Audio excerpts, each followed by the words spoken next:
నేను ముఖ్యంగా south zone విషయాలు ముందు తీసుకొస్తున్నాను సార్. సౌత్ జోన్ లో కూడా గవర్నమెంట్ నిరంజన్ యాదవ్ భాగ్యనాథ్ గణేష్ తెలుస్తుంది. మన నల్గొండ ఎక్స్ రోడ్ నుండి అటు ఓవైసీ హాస్పిటల్ వరకు మనకు స్టీల్ బ్రిడ్జ్ యొక్క పనులు జరుగుతున్నాయి.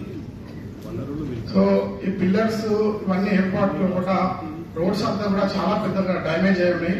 గణేష్ మండపాలు పోవడానికి వీలు లేని పరిస్థితుల్లో కూడా రోడ్ అంతా కూడా ఉన్నది. కాబట్టి అది ప్రధానమైనటువంటి రోడ్డు.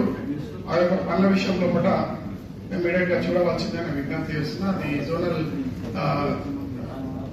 పరిధిలో కూడా ఒక మీటింగ్ పెడితే కనుక ఇంకా అనేక విషయాలు మీ దృష్టికి తీసుకురావాలనుకున్నాం, కానీ అది లో లెవెల్లో మాట్లాడడానికి ఒక అవకాశం ఉంటుంది. మీరు ప్రతి డివిజన్ లో కూడా ఒక అసిస్టెంట్ ఇంజనీర్ ని ఆల్ డిపార్ట్మెంట్స్ కోఆర్డినేట్ చేసినట్టయితే బాగుంటుంది సార్. పై లెవెల్లో ఎంత పెద్ద ఎత్తున ఏర్పాటు చేసినా, ఎన్ని మనం మీటింగ్స్ చేసినా లో లెవెల్లో వర్క్ చేయకపోతే మనము ఇబ్బంది అవుతుంది. కాబట్టి చాలా డిపార్ట్మెంట్ లో ఒకరికొకరు కోఆర్డినేషన్ లేని వల్ల పండుగలు అయిపోయినా పనులు జరగట్లేదు. ఈ ట్రీ కటింగ్ మనం విషయంకి వస్తే అది లాస్ట్ మినిట్ లో స్టార్ట్ చేయడం వల్ల ఫుల్ఫిల్ అవుతలేదు. కాబట్టి ఇమీడియట్ గా స్టార్ట్ చేస్తే బాగుంటుంది అనే విషయం నేను తెలియజేస్తున్నాం.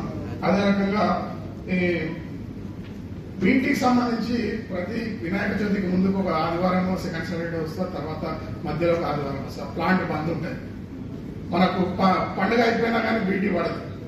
కాబట్టి ఇలాంటి చిన్న చిన్న విషయాలు ఉన్నాయి.